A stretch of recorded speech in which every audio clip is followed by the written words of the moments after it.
cuestión práctica. Primero Marcelo va a dar su exposición y luego vamos a abrir la ronda de preguntas para quienes están presenciales y también para quienes están en el chat. Así que anoten todo lo que quieran preguntar, anoten, y después vamos. Bueno, Marcelo. Bueno, muchas gracias. No sé si me escuchan bien. Gracias por la presentación, Florencia, por la invitación a este ciclo de charlas sobre los derroteros de la economía argentina. Y bueno, y tal como ella les planteaba recién, creo que es muy relevante hurgar un poco en el pasado, tratar de comprender esa sociedad del pasado de la Argentina, sus problemas, sus logros también, no con una visión nostálgica, pero sí para, en todo caso, repensar desde esa perspectiva también los problemas actuales y las alternativas. Creo que en definitiva eso es parte de lo que puede contribuir en junto a las ciencias sociales y la historia económica, digamos, en particular.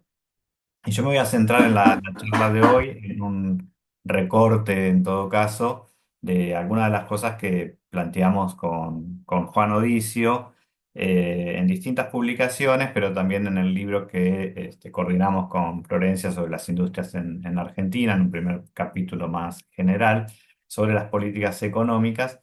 Y ese derrotero, digamos, industrial en el largo plazo. Y me voy a centrar específicamente en el periodo de la segunda mitad del siglo XX, a partir de los años 50 y hasta la dictadura militar, porque creo que allí es donde suceden las transformaciones más importantes y ameritan una serie de debates que en todo caso pueden tener interés, como decía antes, en función de un análisis más actual, más allá del interés en sí mismo, digamos, por el proceso histórico, para entender un poco el derrotero, para usar la palabra que está presente en el título del ciclo, el derrotero posterior de la economía argentina. Primero voy a presentar una serie de cuadros estadísticos o gráficos. Voy a pasar muy rápidamente con esto, pero digamos es el contexto necesario para poder después pensar en algunas otras problemáticas y en particular me voy a centrar en el ámbito de las ideas y de las políticas económicas en el periodo, así como los contemporáneos están viendo los problemas y qué propuestas en términos de ideas y qué propuestas en términos de política económica son las que emanan en ese contexto y en todo caso en qué medida también son recogidas por los funcionarios, por los hacedores de política económica para avanzar en las transformaciones, ¿no? Primero, digamos, en un contexto más general, tenemos que recordar, digamos, de este periodo. Bueno, es un periodo de crecimiento de la economía argentina, digamos, entre 1950, yo hice el corte en el 53, después podemos pensar más específicamente por qué, hacia 1975-76, digamos, es un periodo de crecimiento de la economía argentina superior, digamos, al periodo previo, que está muy marcado por la crisis del 30 y los problemas de la guerra, y también superior al periodo posterior. A partir de 1976, ¿no es cierto? Pero dentro de ese periodo general de crecimiento destaca en particular lo que sucede con el sector industrial. Es decir, la industria crece mucho más en ese contexto y todavía crece mucho más a partir de 1964 y hasta 1975, 74, 75, que es un momento que podemos considerar como la edad de oro del crecimiento industrial de la Argentina, con tasas de crecimiento cercanas al 6% anual, digo, ¿no? O que otra vez contrastan mucho con lo que pasó posteriormente, ¿no? Si uno lo mira en términos regionales, la Argentina era, en todo el periodo que nosotros vamos a analizar, el país más industrializado de la región. Iba perdiendo posiciones respecto a otros países latinoamericanos, como es el caso de Brasil y de México, en cuanto a la producción total, pero medido en términos per cápita, que es una mirada mucho más ajustada para evaluar la dinámica del producto en general y del producto industrial, medido en términos per cápita, la Argentina se mantenía por arriba. Y además también estaba por arriba en términos de el coeficiente de industrialización, esto es la participación del sector industrial sobre el total de la producción, o sobre el total del valor agregado de la economía argentina, ¿eh? Sin duda era el país más industrializado. Y uno puede seguir incorporando otros elementos para pensar, digamos, en la dinámica, las características que adquirió la industria argentina en esos años. Claramente, digamos, hay un incremento, no tanto del número de establecimientos, como se ve en la estadística, pero sí, digamos, en la productividad, ¿no? La productividad durante esos años crece significativamente, casi un 20% entre 1953 y 73, 74, que son los datos del censo, y también crece notablemente el salario industrial, es decir, los salarios reales del sector industrial van incrementándose paulatinamente, ¿no?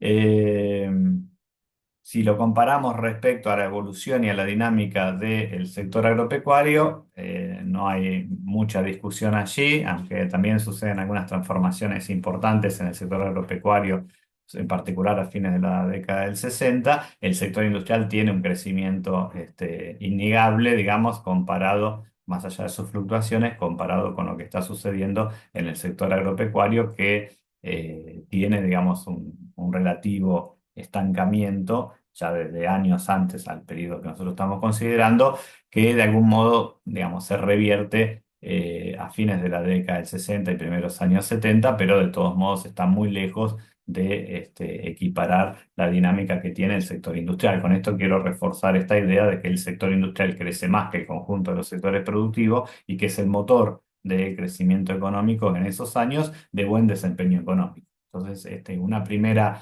idea así ya muy general es que la industrialización tracciona el crecimiento económico y que el crecimiento económico en ese periodo se explica por los altos niveles de industrialización o la dinámica, en definitiva, de la industrialización de la economía argentina en esos años, ¿no?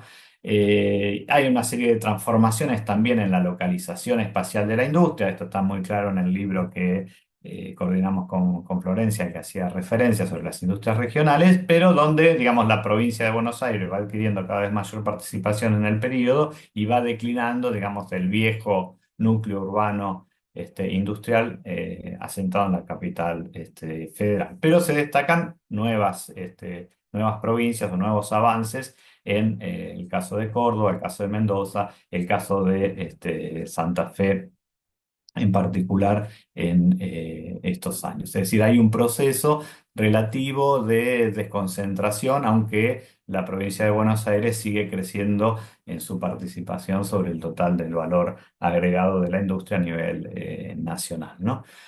Un problema, digamos, significativo que ahora vamos a volver tiene que ver con las restricciones externas, es decir, la capacidad de importar, que de algún modo limitaba el crecimiento el producto. Si uno ve, digamos, para los años 50, esa capacidad de importar está muy limitada y de algún modo crece de manera bastante significativa a partir de la segunda mitad de los años 60, lo cual le da cierta flexibilidad, digamos, a la economía argentina, las posibilidades de crecimiento de la economía argentina. También esto se puede ver mirado desde la lógica de la dinámica de los términos de intercambio. Si los términos de intercambio favorables en algún contexto, pero digo en su evolución, eh, limitaban las posibilidades de importación de la economía argentina. Pero se ve claramente, digamos, en este gráfico que ustedes tienen a la derecha, cómo durante el periodo de los años 60 hay un gap, digamos, importante, y eso se explica precisamente por el avance de la sustitución de importaciones. Es decir, ya tanto lo que sucede en los términos de intercambio no impacta sobre el nivel de las importaciones necesarias para el sector industrial. Bueno, algunos otros datos más para completar esta imagen, digamos, ¿no? Que tienen que ver con el desarrollo de determinados sectores o nuevos sectores o avances. En el caso de la industria de base, la producción siderúrgica, ¿no? Con fuerte crecimiento. Obviamente la producción automotriz, que es un poco la estrella del sector industrial a nivel internacional y también, digamos, adquiere gran dinamismo en el caso de la Argentina. Eh, y esto se acompaña, digamos, con una composición de un cambio en la composición del producto industrial, donde crecen estas actividades más dinámicas y más complejas y crecen menos, aunque también crecen, digamos, las actividades más tradicionales que habían caracterizado el sector industrial previo a 1950, previo a la década del 60, centrado fundamentalmente en la producción textil y en la producción de alimentos, ¿no? O sea, hay estas nuevas industrias o estas industrias más de base, más complejas, vinculadas a la química, a la petroquímica, a la siderurgia, a la metalúrgica, la producción de maquinarias, tienen un mayor crecimiento que las otras actividades y por lo tanto otra vez dentro de la estructura del producto industrial se van reposicionando, ¿no? Después uno podría mirar allí adentro, digamos, qué está pasando. Esto daría para una charla completa, digamos, a nivel de las empresas, o sea, algunas transformaciones al interior de las empresas, algo ya dijimos respecto a que no crece tanto el número de establecimientos, ¿no? En realidad los establecimientos se van concentrando, van siendo cada vez más grandes. Eh, pero digamos, hay otras características que son significativas al periodo, por ejemplo, la aparición de las empresas extranjeras en el sector, o por lo menos una búsqueda de erradicación de empresas extranjeras que precisamente marca esta idea de 1953, que está vinculado a la ley de inversiones extranjeras durante el peronismo, ¿no? Entonces aparecen las empresas extranjeras, hay una idea respecto a la necesidad de atraer a esas empresas y vamos a ver que tienen diferentes dinámicas durante estos años. Esto es muy fuerte, esa presencia de empresas extranjeras durante la experiencia desarrollista. Por su lado, las empresas privadas nacionales, hay nuevos emprendimientos, grandes empresas, algunas tienen un buen desempeño, otras tienen desempeños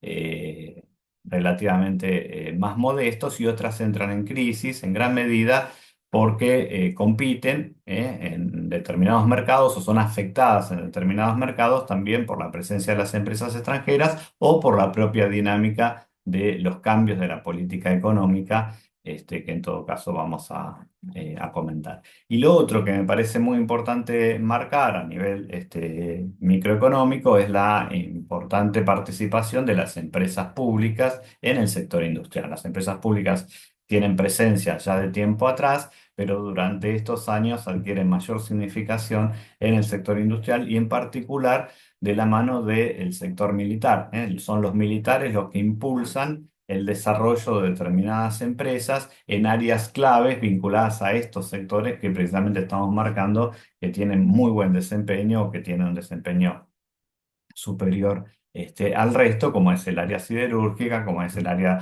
de la petroquímica, como es el de la química pesada, etcétera, ¿no? También la metalúrgica y la de maquinaria, ¿no? Entonces hay muchas empresas militares que son claves, para mencionar una, Somisa, digo que son claves dentro de la estructura del sector industrial argentino y están vinculados no solo a esta dinámica más estatal general, sino específicamente a el sector militar. De forma tal que algunos autores han planteado la idea de la conformación de un complejo militar industrial, un complejo de empresas públicas y dentro de ese complejo de empresas públicas un complejo militar industrial que tracciona al conjunto del sector industrial, que demanda bienes, demanda insumos, demanda bienes intermedios a otras empresas privadas, no tanto a las extranjeras, obviamente, pero digamos que va generando una serie de eslabonamientos que son bastante virtuosos en ese contexto, ¿no? De todos modos, digo, ¿no? Si uno tiene una mirada bastante positiva respecto a lo que está ocurriendo allí en el sector industrial, también deberíamos marcar una serie de limitantes estructurales que son advertidos además claramente por los contemporáneos, que se advierten los problemas de la economía argentina, que están vinculados en particular en relación al sector industrial a escasez, digamos, o la pequeñez, en todo caso, del mercado interno, ¿no? Si el mercado interno es relativamente pequeño, la industria está destinada fundamentalmente a abastecer al mercado interno porque no exporta o tiene niveles de exportación muy escasos, al menos durante algún periodo. Las plantas, como ese mercado interno es pequeño, las plantas tienen una escala que no es la mejor escala o la más óptima desde el punto de vista del uso de la tecnología o de lo que se usa a nivel internacional. Esto implica también que desarrollen distintos productos muy diversos y que, digamos, hagan un mal uso o un uso limitado de la tecnología disponible. Pero quizás lo más importante en cuanto a los problemas del sector industrial es su no participación en el comercio exterior proveyendo, digamos, divisas. Al contrario, es un sector que consume divisas, es decir, importa equipos, importa insumos, importa maquinarias en general y prácticamente no exporta. Por lo tanto, ese déficit comercial del sector industrial va a tener que ser compensado con la generación de divisas de otros sectores, particularmente, ya lo sabemos, del sector agropecuario. Y esto marca un poco los límites de ese crecimiento industrial o los límites y las potencialidades de ese proceso de industrialización. Depende, digamos, de las divisas que genera otro sector. O al menos así es advertido claramente por los contemporáneos.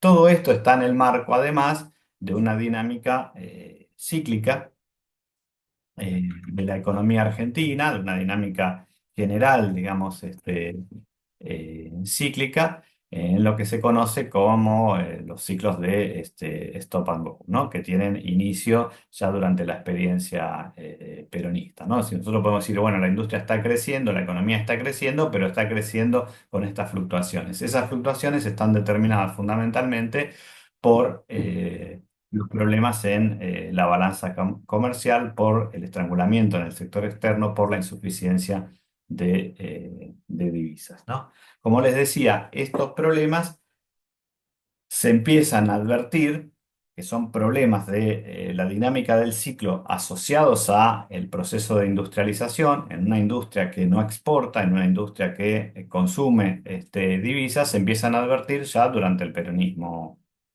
clásico. Claramente la crisis de 1949 es una primera crisis dentro de esa dinámica cíclica de stop and go, con problemas además de deterioro de los términos de intercambio que lo agravan, y otra vez, digamos, en 1952. Quiero decir con esto que ya durante el peronismo se advierte, digamos, claramente esta problemática y los límites de esa industrialización en el marco de una industrialización que sigue todavía muy centrada en lo que sucede en la industria de alimentos y la industria textil, pero que empieza, en todo caso, a avanzar hacia la producción metalúrgica, la producción química, la producción de maquinaria. Por eso que es posible, digamos, marcar ese quiebre hacia los primeros años 50 de un cambio ya más estructural del sector industrial.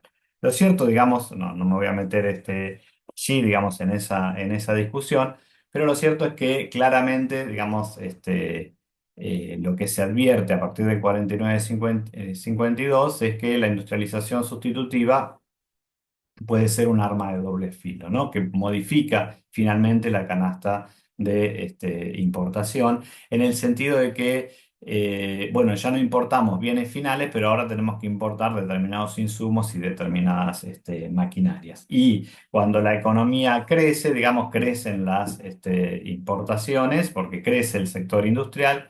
¿Sí? Y ese crecimiento de las importaciones va a ser mayor al de las exportaciones, porque el sector agropecuario, como vimos en el gráfico inicialmente, están estancadas o relativamente estancadas, y esto se manifiesta en el estrangulamiento externo. Llegados a ese punto, digamos, ¿no? A un déficit de la balanza comercial, y hay una insuficiencia de divisas, las posibles respuestas en términos de política económica no son tan variadas, ¿no?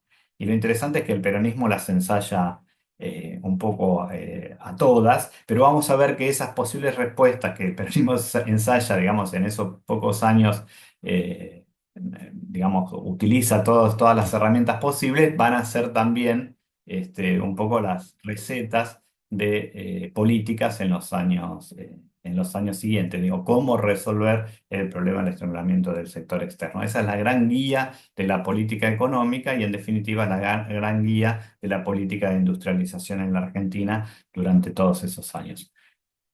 Digo, no estamos frente a un problema muy diferente, digo, ¿no? El estrangulamiento del sector externo, la insuficiencia de divisas, restringe o limita el crecimiento económico. Por supuesto que después de 1976 mucho de esto va a variar porque va a variar la estructura y los condicionantes y el grueso, digamos, del estrangulamiento del sector externo va a provenir por los problemas de la deuda externa y no por el déficit de balanza comercial.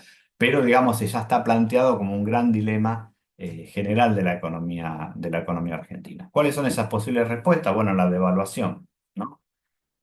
Pero, digamos, rápidamente se advierte que la devaluación no termina de resolver las cuestiones porque hay recomposiciones de precios, porque hay un deterioro secular de los términos de intercambio, porque genera otros problemas. Otra alternativa, el peronismo ensaya, digamos, procesos de devaluación en el 39, en el 50. La otra alternativa es la mecanización del agro, es decir, avanzar en una mayor productividad del agro, una mayor producción del agro que permita obtener mayor cantidad de divisas. La otra alternativa es bajar el consumo local, por ejemplo, como se ensaya durante el peronismo de carne, etcétera, ¿no? Es decir, tener más bienes exportables o contener los salarios para bajar precisamente el consumo. La otra alternativa es llamar al capital extranjero, hacía referencia a la Ley de Inversiones Extranjeras de 1953, ¿no? Que aportan divisas y que aportan a generar una industria más integrada, porque podemos resolverlo vía el agro, incrementando la producción del agro, o podemos resolverlo vía la reducción de las importaciones. Para reducir las importaciones, lo que tenemos que hacer es incrementar la producción de máquinas, la producción de equipos, precisamente lo que estamos importando. Pero para eso tenemos algunas restricciones tecnológicas, algo se puede avanzar en ese sentido. Lo más fácil, en todo caso, es llamar a el capital extranjero, a que venga a producir automóviles acá, que venga a producir tractores acá, otro tipo de maquinarias, productos químicos, etcétera. Eso ensaya, aunque tibiamente, con una modalidad nacionalista, dentro de una paradigma más general del nacionalismo económico, el peronismo a partir de 1953. Y después la última alternativa es avanzar en las exportaciones industriales, es decir, hacer que este sector industrial exporte, pero eso es en todo caso bastante complicado y no está dentro del abanico de opciones o de discusiones, al menos fuertemente, durante esos años, ¿no? Como les decía, todo esto va a plantearse en los años siguientes, más, digamos, un problema político, que es el problema de la proscripción del peronismo, que va a generar además una gran inestabilidad, digamos, ¿no? De la política económica, de las instituciones, que obviamente va a ser negativo en términos de desempeños. Con todo, ya sabemos que más allá de toda esa gran inestabilidad política institucional, el desempeño económico de la Argentina no fue negativo, al menos hasta 1975-1976. Toda esta problemática, digamos, del ciclo económico, de la restricción externa, va a generar todo un desarrollo teórico que no vamos a tomar, pero que sabemos que está allí atrás, subyacente, que tiene que ver con cómo considerar precisamente el ciclo y los efectos que tienen los procesos de devaluación para resolver el problema del ciclo, ¿no? Entonces, los trabajos de Díaz Alejandro, los trabajos de Ferrer, hacia 1963, inician, ¿no? Una discusión respecto con los impactos de la devaluación que luego va a continuar en otros trabajos en los años siguientes y que finalmente van a cristalizar en un modelo, como digo acá, canónico, que es el modelo de Brown y Joy de análisis de el ciclo Stop and Go. Bueno, eh, lo interesante es que todo ese análisis está centrado en lo que está pasando o en lo que ha pasado antes de 1963. Todas esas fluctuaciones previas. La crisis del 49, la crisis del 52, el contexto del año 55-56, ¿sí? La crisis de 1959, la crisis de 1962 y 1963. Ese es el- son los elementos, digamos, que se toman para, o las variables que se toman para estudiar y teorizar sobre la dinámica del ciclo económico. Pero lo que está pasando a partir de 1963 es una serie de transformaciones que en todo caso ya vamos a adelantar, que van a atenuar esa dinámica del ciclo y que van a permitir este crecimiento del sector industrial tan vigoroso entre 1964 y 1974. No quiero decir con esto que el ciclo no esté, pero en todo caso está atenuado. Y atenuar la restricción externa implica mayor crecimiento de la economía y mayor crecimiento de la industria. Luego hay otra dimensión que tampoco me voy a meter, pero que es importante recordarla, que tiene que ver con los actores, digamos, ¿no? Cómo juegan los distintos actores sociales, la burguesía pampeana, la gran burguesía industrial, la pequeña burguesía este, nacional, en los sectores proletarios, dentro de esta dinámica pendular, en lo que O'Donnell llamó las alianzas ofensivas en los inicios del stop con la devaluación que favorece a los sectores más concentrados y en particular a la burguesía pampeana, y las alianzas defensivas luego de la devaluación que van recuperando salario y van recuperando mercado interno para la producción de la industria local, ¿no?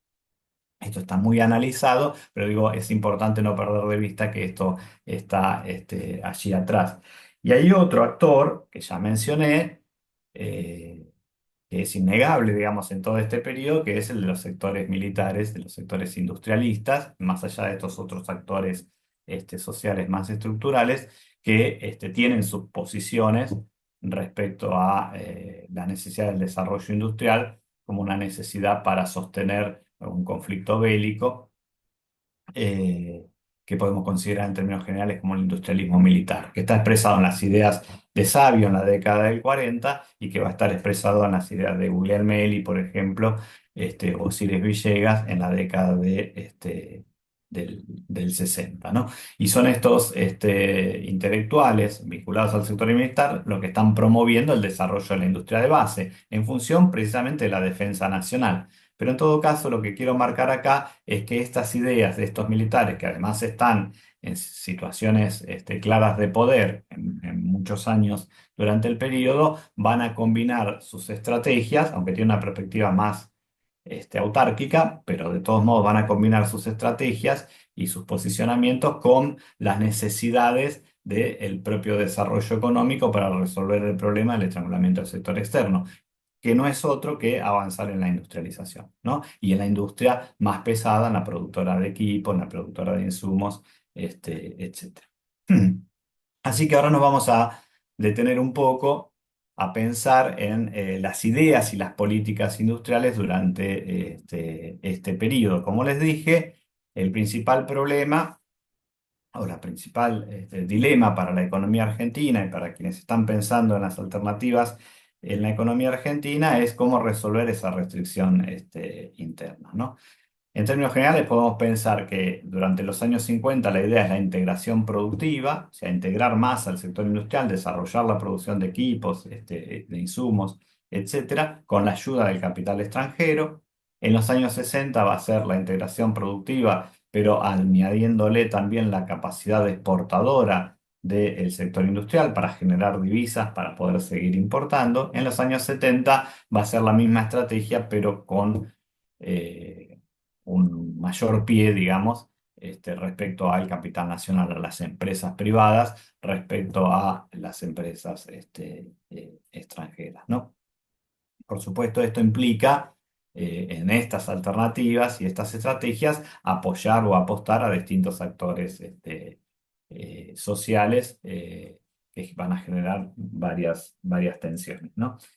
En la primera línea, digamos, ya hacia 1953, mucho de lo que se va a discutir va a estar durante los años del peronismo, en el segundo plan quinquenal y todavía durante el plan Previs, vinculado un poco a las ideas de la CEPAL, que tienen expresión temprana en la Argentina a través de las posiciones de Aldo Ferrer, ¿no? Es decir, ahí, digamos, Aldo Ferrer va a retomar la idea de el Estado como un agente del desarrollo, de la necesidad de resolver el problema de los desequilibrios externos. Esos desequilibrios externos están dentro de ese diagnóstico definidos por el deterioro de los términos del intercambio y por el aumento de las importaciones de estos países más atrasados de bienes y equipos que necesita el avance de la industrialización. Entonces, la idea es avanzar en la industrialización de bienes de capital y a la vez, digamos, sostener un nivel de ingreso per cápita relativamente elevado que permita digamos, que la producción de bienes de consumo tenga salida, ¿no? Esta misma idea, de algún modo, va a estar presente en el plan Presbys, o sea, Presbys va a sostener esa misma idea, y hay una gran discusión respecto a si Presbys dice una cosa con la CEPAL y dice otra en el plan de 1955, etcétera. Podríamos decir que sí dice otras cosas, pero también dice las cosas que decía desde la CEPAL. Esto es lo que va a cuestionar fuertemente Jaureche, ¿no? Pero básicamente lo que está planteando es que la industrialización del peronismo es en todo caso deficiente y es deficiente la política industrial porque no se avanzó en la industrialización de base, ¿no?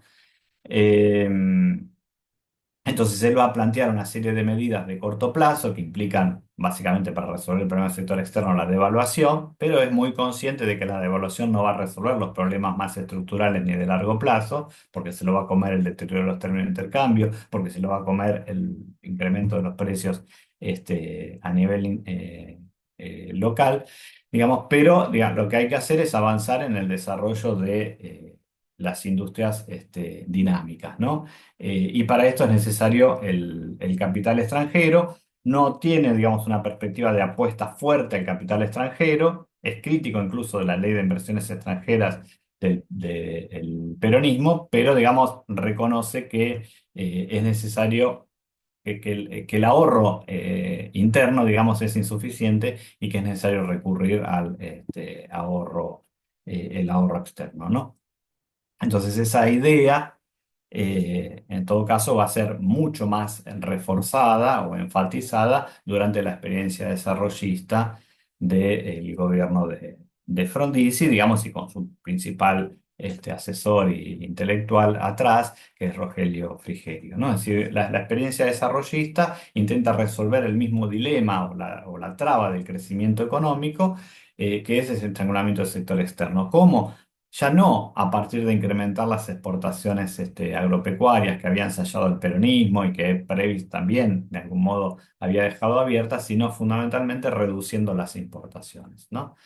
Entonces, ese llamado al capital extranjero permitiría finalmente liberar a la economía argentina. ¿Por qué? Lo iba a liberar de la necesidad de seguir importando insumos, de seguir importando equipos, etcétera, ¿no? Entonces, el capital extranjero no somete, sino libera, decía Frigerio, ¿no? Es decir, bueno, y allí también entra, por supuesto, el tema del petróleo, que consumía una gran cantidad de divisas, y la necesidad de desarrollar la industria siderúrgica, etcétera.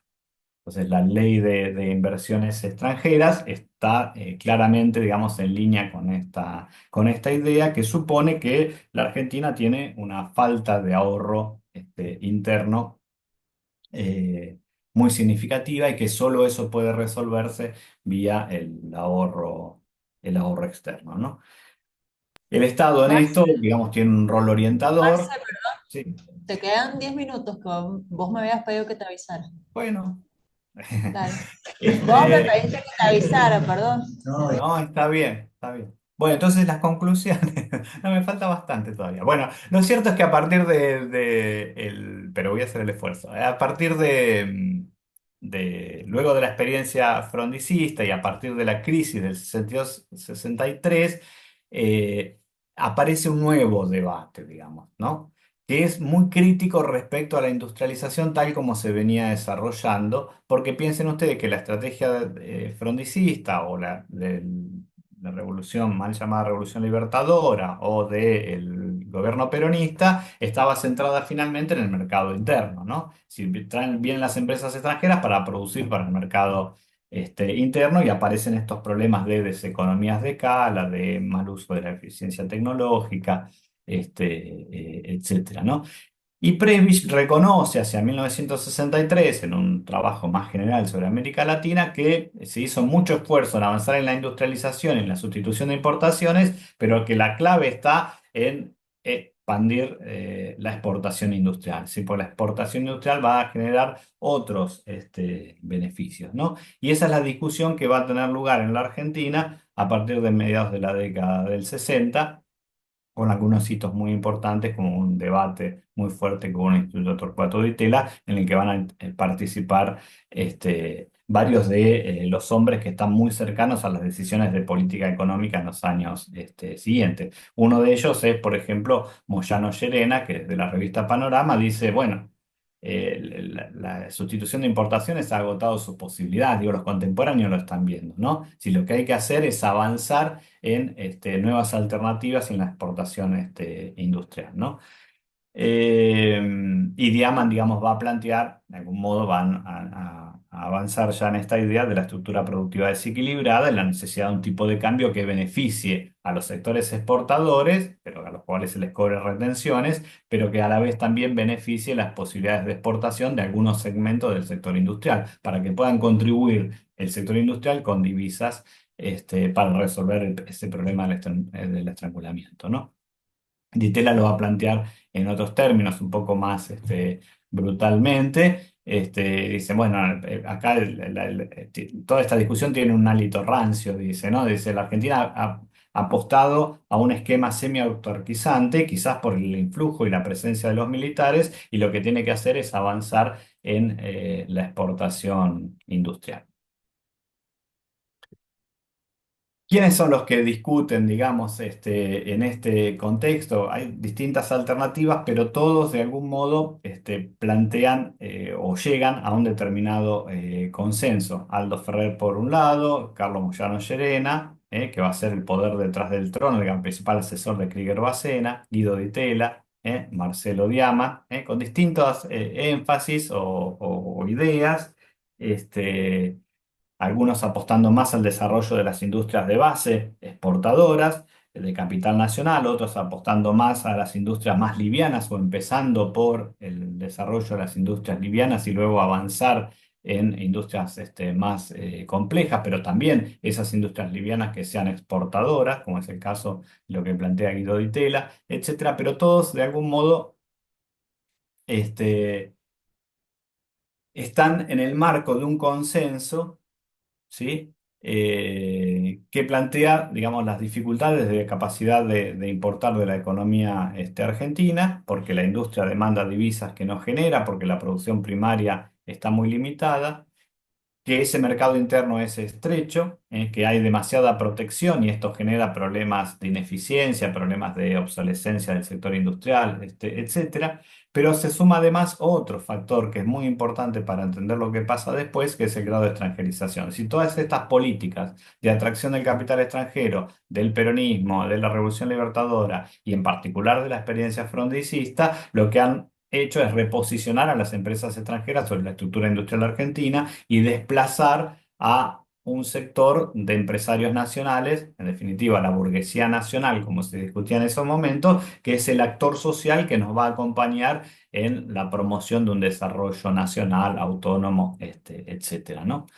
Y además porque las empresas extranjeras, una vez instaladas, demandaban divisas, ya tampoco exportaban, etcétera. Entonces terminaban agravando el problema del sector externo, ¿no? La solución para resolver todos estos dilemas, o buena parte de ellos, era avanzar en la industria de base, ¿sí? Y ampliar los mercados, exportar. Por eso que en el contexto de la segunda mitad de los años 60 aparece, digamos, toda la discusión respecto a la integración latinoamericana, la participación en el ALAC, las exportaciones, etcétera. Y eso es algo, digamos, que en definitiva estaba de algún modo sucediendo, ¿no? Es decir, en realidad estos autores plantean problemas para el desarrollo industrial, pero nadie dice tenemos que dejar de lado la industria, la industrialización, sino en todo caso profundizarla, mejorarla, generar capacidad exportadora, digamos, como una industrialización orientada más a la exportación industrial y menos, digamos, sustitutiva de importaciones tradicional, ¿no? Bueno, esto se verifica, digamos, en las políticas, por ejemplo, en las políticas de Krieger-Bacena, se verifican las políticas nacionalistas Aldo Ferrer en el Ministerio de Economía, digo, porque estos tipos no discutían claramente en un café, sino que terminan siendo parte importante de las definiciones de política económica, ministros ocupando otros cargos, y estas ideas de desarrollo de grandes empresas de capital nacional exportadoras empiezan a cobrar importancia y a cristalizar durante fines de la década del 60 y primeros 70. Y también, de algún modo, el peronismo, dame 5 minutos más, Florencia, el peronismo refleja, digamos, estas ideas. Es decir, el peronismo obviamente le pone su marca política, en particular de recomposición salarial y de recomposición de los actores industriales vinculados al mercado interno, pero también apuesta y recoge la idea de la exportación industrial y del avance de los grandes proyectos industriales que se venían desarrollando desde años atrás. Es decir, el peronismo recoge, digamos, esta crítica a la ICI tradicional, o podría ser una crítica a lo que el peronismo había hecho, al menos hasta 1952-1953, ¿no? Estos nuevos proyectos comienzan a desarrollarse y tienen impacto. Por ejemplo, digamos, los casos de los avances en el sector siderúrgico, de Asindar, de Siderca, los avances de la propia Somisa, la creación de Aluar hacia 1974, de Petroquímica General Mosconi. Es decir, se van desarrollando estos grandes emprendimientos que tienen una capacidad y una tecnología mayor, que pueden proveer insumos intermedios al sector industrial a menores costos y que tienen también en determinadas circunstancias capacidad exportadora, ¿no?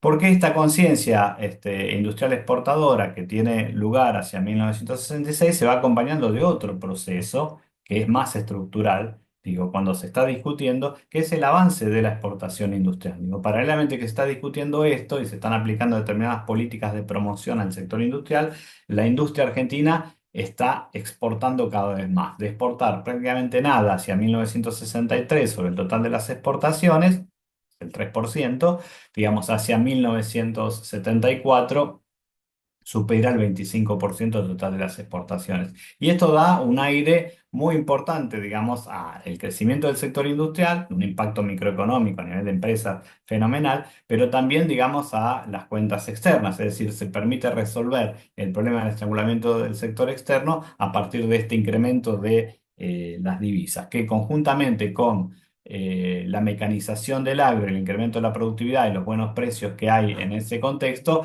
permiten dar libertad, digamos, al crecimiento económico o resolver el problema de ese límite estructural que marcaba el sector externo. De todos modos, está claro que no hubo una estrategia muy coherente, digamos, porque está muy vinculada a la dinámica política y a la dinámica macroeconómica en general, pero lo cierto es que resulta indudable que la industrialización no había agotado su dinamismo, digamos, hacia 1975. Digo esto porque se discute mucho respecto a si la ICI estaba agotada o no, digamos, cuando viene el golpe militar de 1976. Y fíjense, ya para ir cerrando, cómo se planteaba, digamos, en ese contexto, ¿no? Primeros años 70. O sea, la industrialización estaba consensuada, era un valor social, ¿no? Y Diamant lo planteaba así, dice, no, no existe margen político para el abandono del impulso industrializador. Dice, no, ya no puede volver la economía primarizada. La última alternativa fue con la devaluación de 1962 de Pinedo y luego es un valor social. Está instalado la industria, ¿no? Y Malone y Zurriel lo dicen, bueno, la política comercial no volvería a ser debatida en términos de una alteración drástica de los precios relativos. No va a haber una devaluación que mejore, digamos, las actividades agropecuarias tradicionales y sojuzgue a el sector industrial, ¿no? Dicen, a menos que el país sea gobernado por una dictadura liberal y represiva, ¿no? Yo siempre digo, bueno, el problema es que esto lo escribieron en el 73 y los militares también lo leyeron, digamos, ¿no? Y esto es lo que sucedió después de 1976, una política claramente destinada a resolver un conflicto político que está asociado al proceso de industrialización y a los actores sociales que ese proceso implicaba, ¿no? Pero todavía en 1979, digamos, por ejemplo, Gerchunov Filiach, padre, decía, ¿no? La ICI orientada exclusivamente hacia el mercado interno ya es una cosa del pasado, diga, ya terminó la ICI, no discutamos la ICI, ¿no?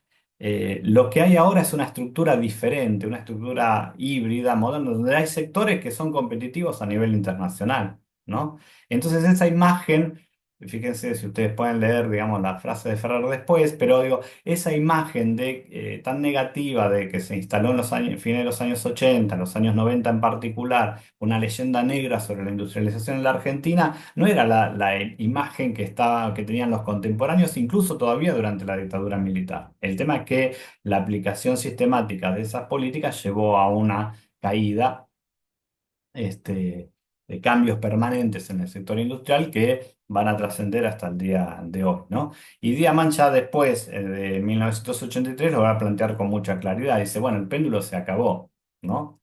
Eh, se quedó corrido hacia un lugar, digamos, ¿no? Sería hacia el extremo de la derecha, ¿sí? De las políticas neoliberales, ¿sí?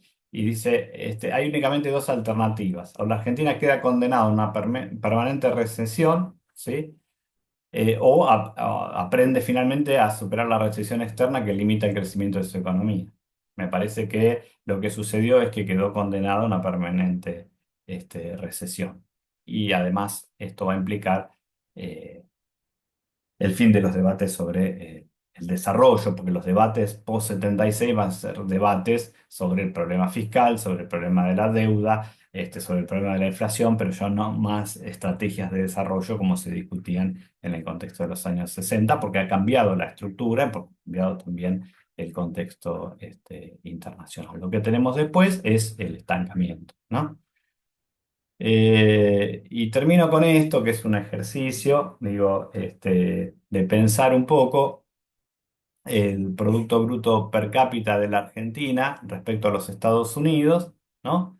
Respecto a España. Si la Argentina hubiera, que obviamente es declinante, si la Argentina hubiera sostenido la tasa de crecimiento de los años 60, esa etapa tan vilipendiada como de una industrialización fácil, obsoleta, etcétera, digamos la... bueno, no, no me pasó. Acá. Eh, Fíjense ustedes que los resultados hubieran sido bastante diferentes, digamos, ¿no? Muy superiores, más cercanos a lo que era la participación del Producto Bruto de la Argentina a los Estados Unidos al periodo previo a la década del 20, ¿sí? Y en el caso de España, digamos, una situación también mucho más favorable. El problema es que la Argentina rompió con esa dinámica de crecimiento y en gran medida la explicación de eso está en el quiebre de la política económica de Martínez de Oz, ¿no? En particular. Bueno, habrá que explicar por qué se dio ese quiebre, pero eso requeriría un par de horas más. Así que yo por ahora voy a cortar por acá, si les parece. Dejo el PowerPoint por las dudas que ustedes quieran retomar o hacer alguna pregunta sobre esto y dejo abierto al público o bueno, Florencia, si vos querés coordinar alguna pregunta. Bueno, muchísimas gracias, Marcelo. Súper interesante, muchísima información. Aclaro que no es que yo te quisiera cortar, o me dijiste que tenías después otros compromisos, por eso te avisé del tiempo. Pero súper interesante la conferencia. Abrimos la ronda de preguntas acá en la presencialidad y también en el chat. No sé si quieren acá arrancar los chicos con alguna pregunta.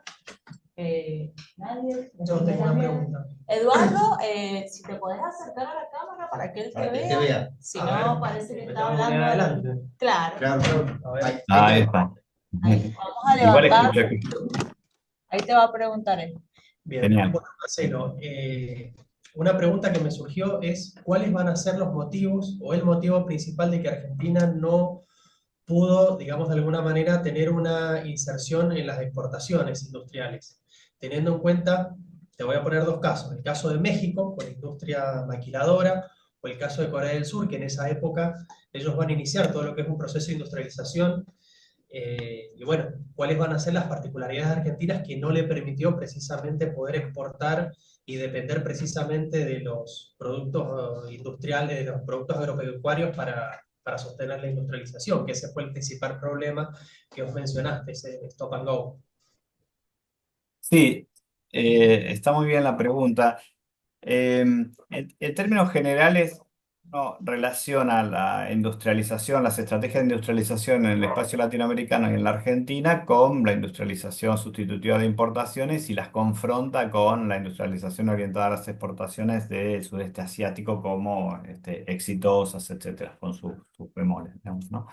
Pero llama la atención, digamos, que todo el escenario latinoamericano tuviera un desempeño relativamente similar, porque la situación de las maquilas es muy particular, porque además hay, tanto en el caso de Corea como en el caso de México, consideraciones de orden geopolítica, digamos, y de cercanía de mercados, etcétera, que condicionan sobremanera, digamos, ¿no? La Argentina no tiene los Estados Unidos al lado, pobre México, tan cerca de Estados Unidos y tan lejos de Dios, pero digamos, lo cierto es que tienen allí un mercado cercano y entran dentro de la geopolítica norteamericana. Y en el caso de Corea, digamos también que esto viene un poco de las circunstancias de la Guerra Fría, etcétera.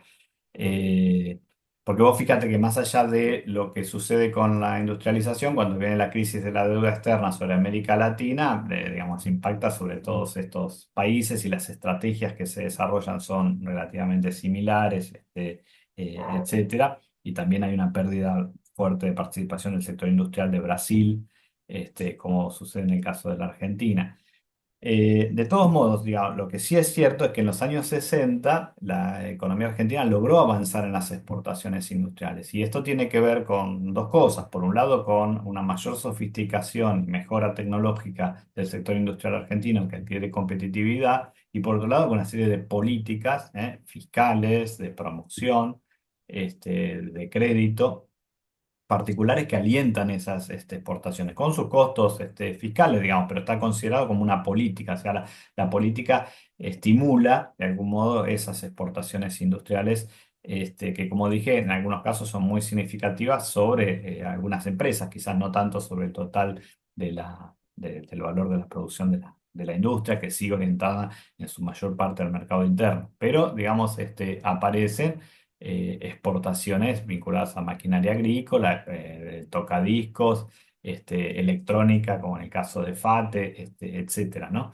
Ahora, todo esto que estaba en discusión precisamente con tipos de cambio que los beneficiaron a aquellos segmentos más competitivos, etcétera, para estimular y desarrollar esas exportaciones industriales, queda, digamos, desplazado a partir de 1976. Allí hay una política que, digamos, con el tipo de cambio que se estableció con la tablita y en particular con la apertura, rompe, digamos, con varios de estos sectores más complejos de la industria argentina y los hace sectores más reprimarizados y menos exportadores, aunque hay algunos que mantienen los niveles de exportación, que son aquellos sectores productores de commodities y que fueron también promovidos por el Estado como o el caso de la producción siderúrgica o el caso de la producción metalúrgica en, en algunas circunstancias, ¿no?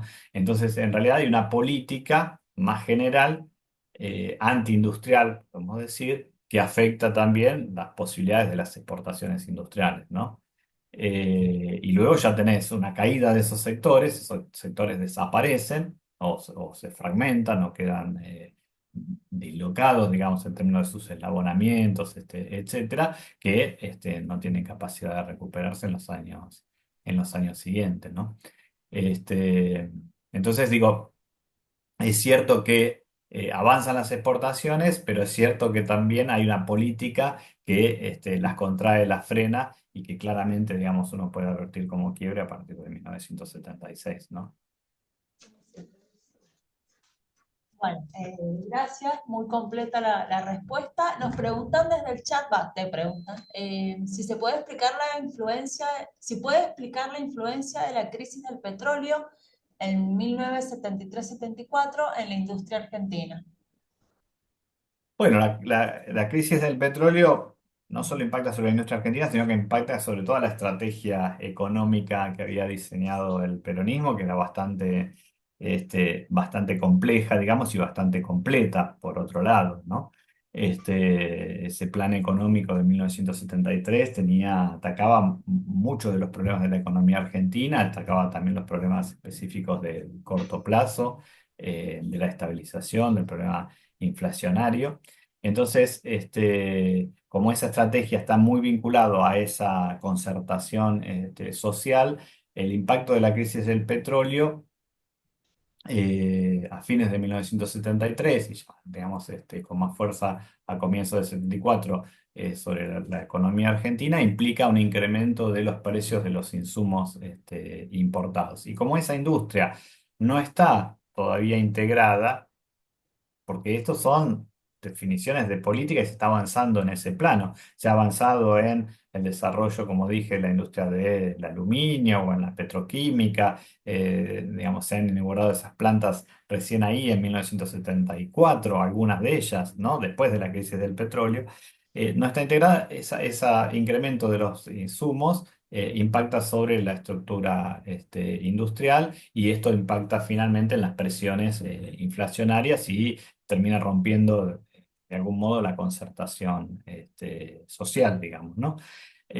O el pacto social. Entonces aparecen los incrementos salariales, incrementos de los bienes de consumo final, y va, digamos, horadando esa estabilidad que era central para sostener las políticas económicas de más largo plazo. Entonces, muchas de las políticas económicas de largo plazo quedan dejadas de lado, por ejemplo, aquellas vinculadas a la reforma agraria o a las leyes impositivas respecto al agro, que eran sustanciales de ese programa económico, son dejadas de lado de un modo porque cambia la dinámica económica, macro, y porque cambia la dinámica política e institucional, ¿no? Entonces, tiene un impacto que afecta al conjunto de la economía argentina y eso afecta al conjunto del programa de largo plazo, ¿no?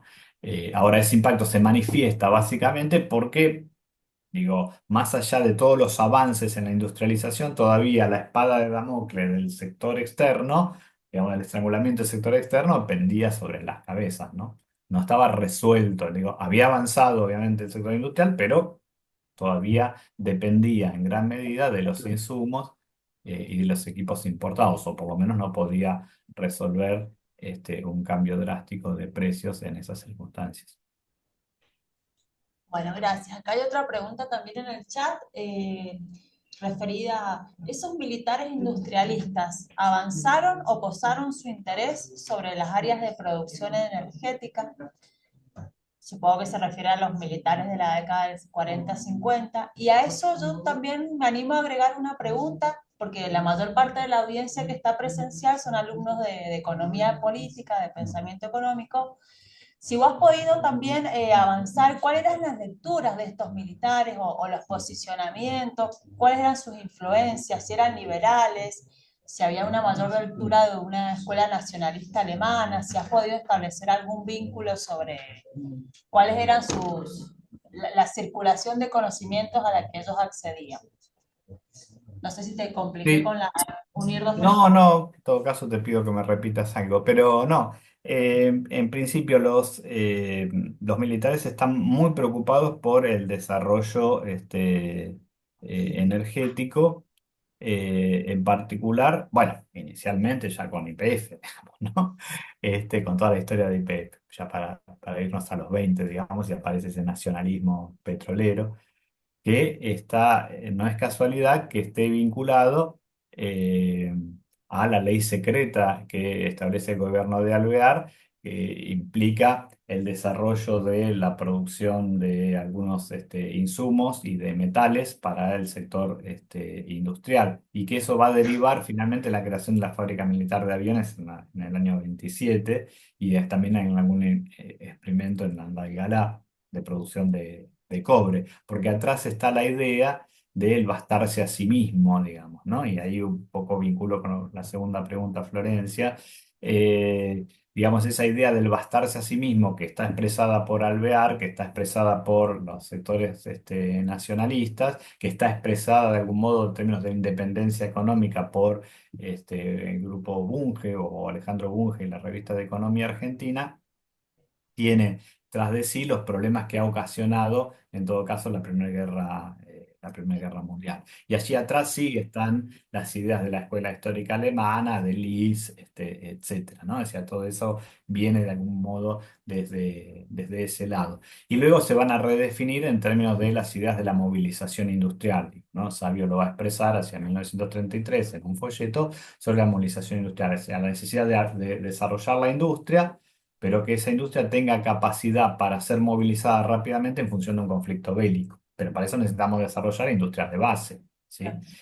Y esa industria de base está vinculada al desarrollo de la energía, y en particular después de la creación de la Dirección General de Fabricaciones Militares hacia 1941, hay varios emprendimientos o ideas de desarrollo de la producción hidroeléctrica, eh, para, digamos, su utilización en el sector industrial, porque mucho de esta industria de base necesita otro nivel de electrificación, otro nivel de energía que solo pueden proveer estos nuevos desarrollos. Entonces siempre los militares van a estar atrás de lo que es la electrometalurgia, de lo que es el desarrollo de las represas, etcétera, porque están vinculadas a la posibilidad de desarrollar esta producción que necesita otros niveles de energía.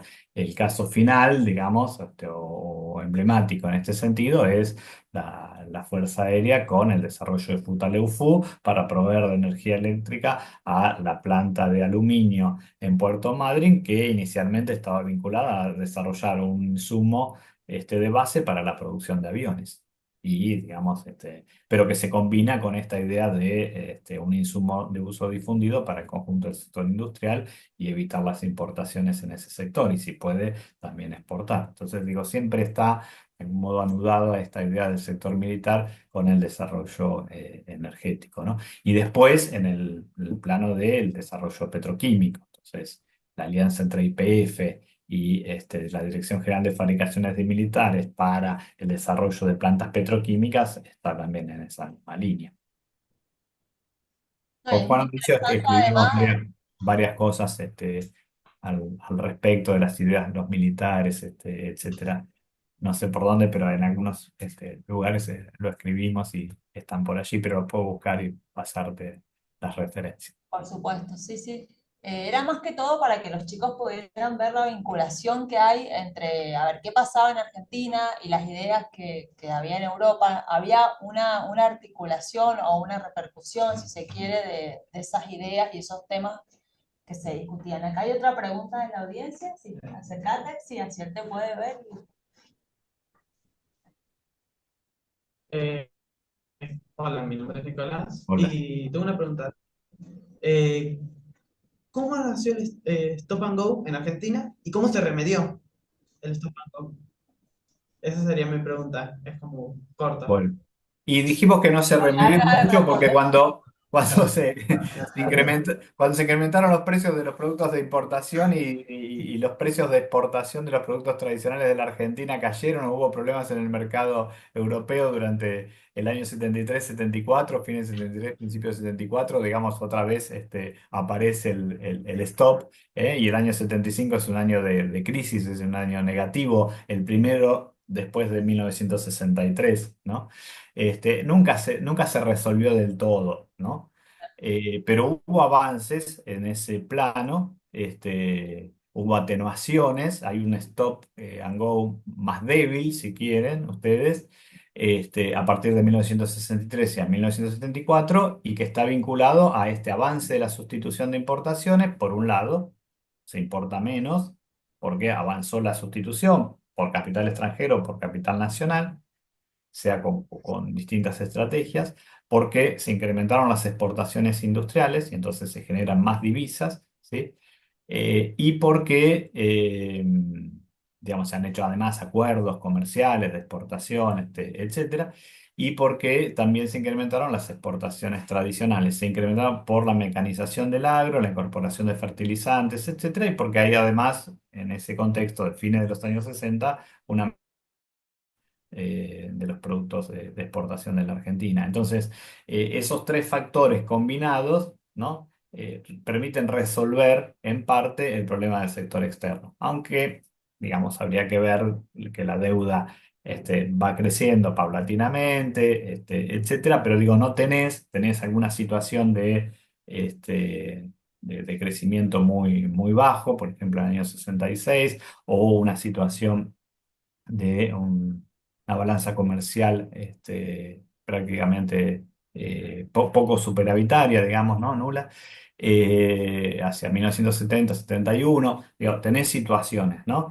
Pero en realidad lo que lograste es evitar esa fluctuación tan fuerte o ese golpe tan fuerte de el stop que generaba los procesos de devaluación y que generaban esas situaciones de contracción importante de la economía argentina. Y esto en definitiva lo que explica es esa etapa de oro, de crecimiento, digamos, con sus fluctuaciones, pero menores a las que existían en el periodo previo y pero muy diferentes y mucho menores a la seguidilla de fluctuaciones económicas en la etapa posterior, que como dije van a estar dominadas fundamentalmente por las restricciones en el sector externo derivados del endeudamiento de la economía argentina, que se inicia también en forma exponencial con la última dictadura militar.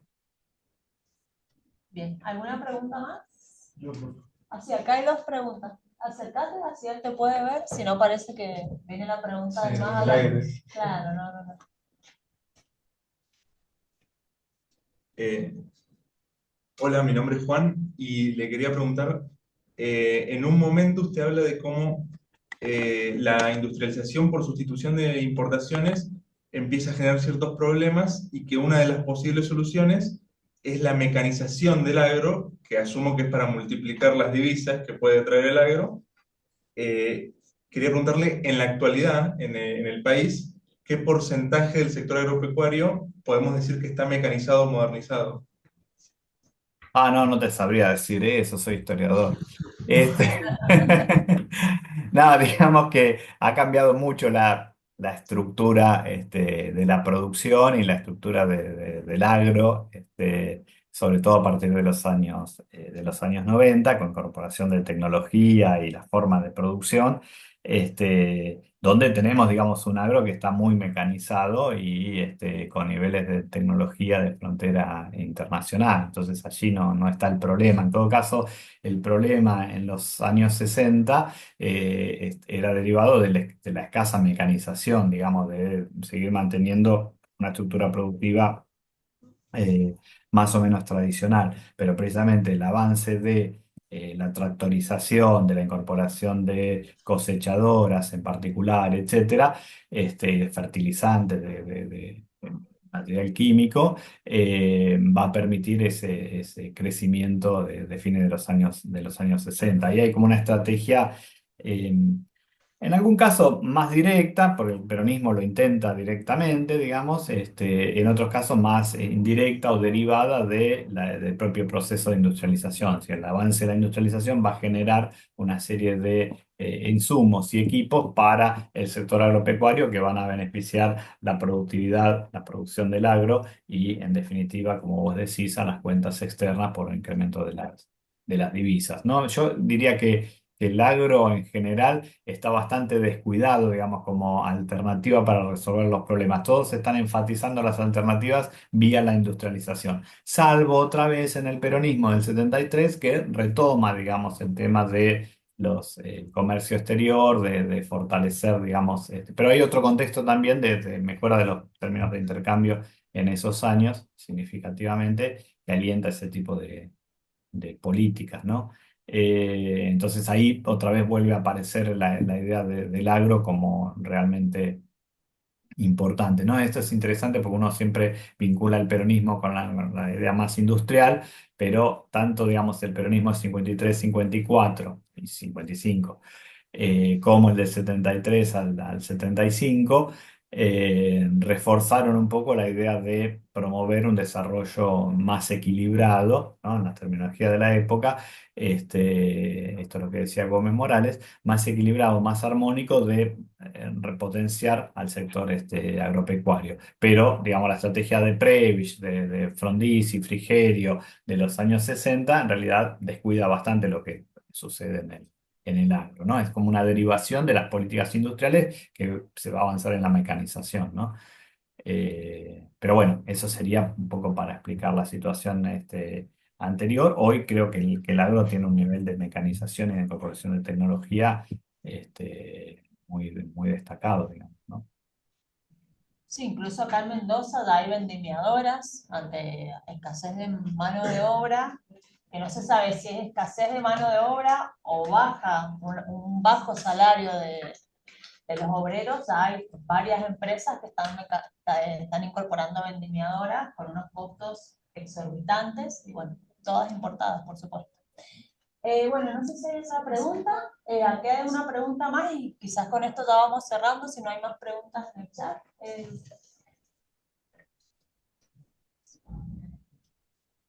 Hola, profesor. Bueno, muchas Hola. gracias por la conferencia. Quería preguntarle en relación a los actores, ¿cuál fue el rol de la UIA frente a las políticas de industrialización que favorecían la inversión extranjera? Y en ese sentido, si tuvieron un rol la UIA u otras asociaciones empresariales en la delineación de políticas económicas en el periodo.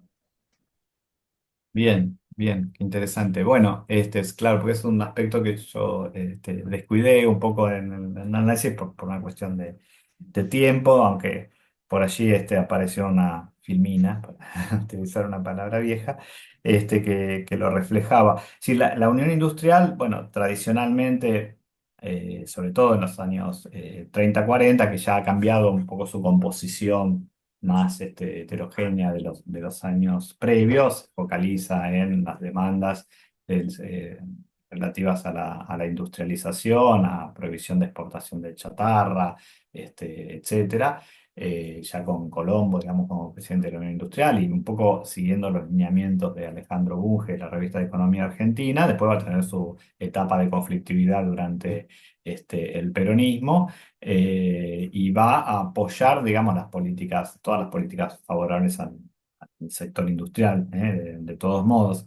Pero, digamos, en el contexto de los años 60, uno puede decir que en la Unión Industrial están los sectores más concentrados y en la CGE, digamos, la Confederación General Económica, con su pata industrial, sectores más vinculados a las medianas empresas y pequeñas y algunas grandes nacionales. Pero me parece que esa distinción hay que revisarla. De todos modos, digo, hacia los años 60, tanto la Unión Industrial eh, como la CGE se quejan ¿no? Del avance de la extranjerización de la economía argentina, así del peso que tienen las empresas extranjeras. Y si uno revisa la cúpula, las principales empresas por ventas de la Argentina, aparte de YPF y Somisa estatal, están las empresas extranjeras después, ¿no? De automóviles en particular, las químicas, petroquímicas, y después las empresas nacionales. Y es evidente que han perdido posiciones dentro de esas estructuras y hay un reclamo y una demanda que finalmente va a canalizar el peronismo, ¿no?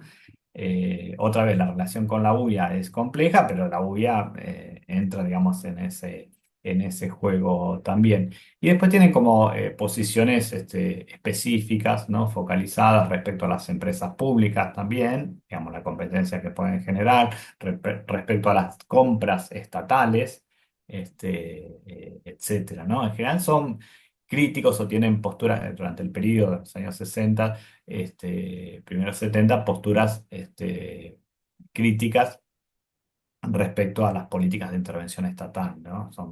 No son críticos de la industrialización, obviamente, pero sí son críticos de la discrecionalidad que pueden generar las políticas estatales, ¿no? Y de hecho, bueno, van a financiar publicaciones, fundaciones que de algún modo después van a tener una voz significativa, crítica durante los años del peronismo y después durante la dictadura militar como Fiel, etcétera, ¿no?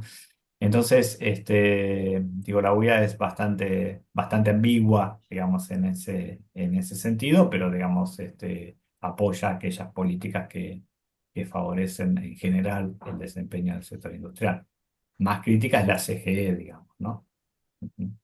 Porque ahí hay una crítica y la CGE hace arreglos con la CGT, digamos, en términos de estrategia de desarrollo, digamos, más preocupada por el mercado interno, más preocupado por el salario real, más preocupado por la disponibilidad de determinados insumos, etcétera, ¿no? O sea, uno podría pensar que están como esas dos voces, de los grupos más concentrados en lo industrial y de menos concentrados en la CGE, aunque hay, hay un poco también de todo allí. Pero digamos, el programa económico finalmente del peronismo es el programa de la CGE y Gelbar va a ser el conductor.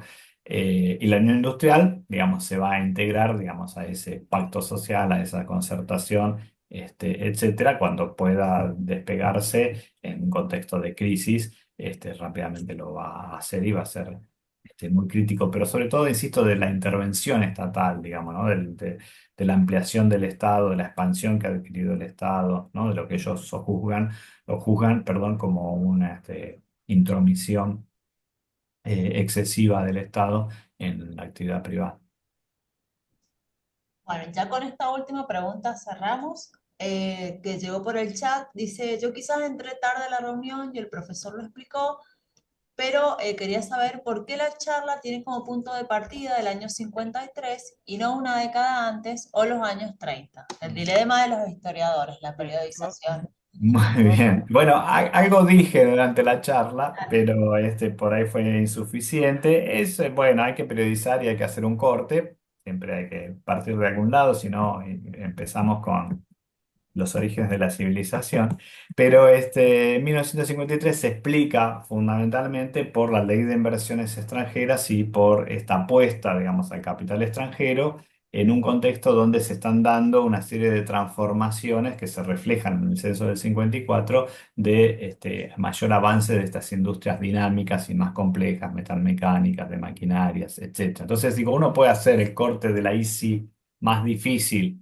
Algunos lo hacen al 55, que es un corte claramente político, otros hacia el 58, que es político y es económico porque es la ley de inversiones extranjeras, pero es posible advertir, y así lo ha señalado en algunos estudios Jorge Katz, digo, estudios del año 67 en desarrollo económico, por ejemplo, que hay una serie de transformaciones a partir de, el año 54. Bueno, yo elegí el año 53, Jorge Schwarzer elige el año 53 y yo recogí un poco esa tradición también de apuesta, dice, al capital extranjero, ¿no? Y de hecho esto es así, frente a lo que va a ser la apuesta al capital nacional a partir de fines de la década del 60, ¿no?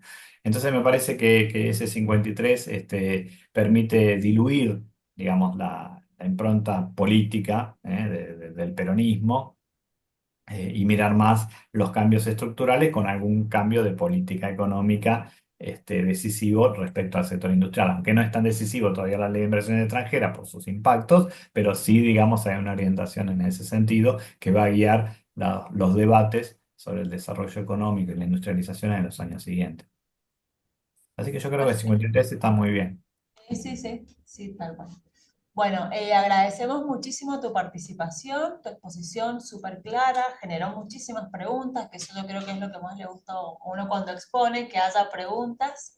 Agradecemos también al personal de informática y telecomunicaciones que siempre están prestos a colaborar y facilitan que alguien que esté en este momento a 2.000 kilómetros nos va a poder dar esta conferencia. Así que bueno, cerramos con un aplauso y te agradecemos, Marcelo. No, muchas gracias. Muchas gracias a ustedes. Bueno, y Gracias. gracias al Gracias chat por la también. pregunta, gracias por la invitación. Por favor, y agradecemos también al público del chat y bueno, nos despedimos. Muchas gracias y seguimos en contacto por los canales tradicionales. Chao, hasta luego, que siga muy bien. Gracias. Chao.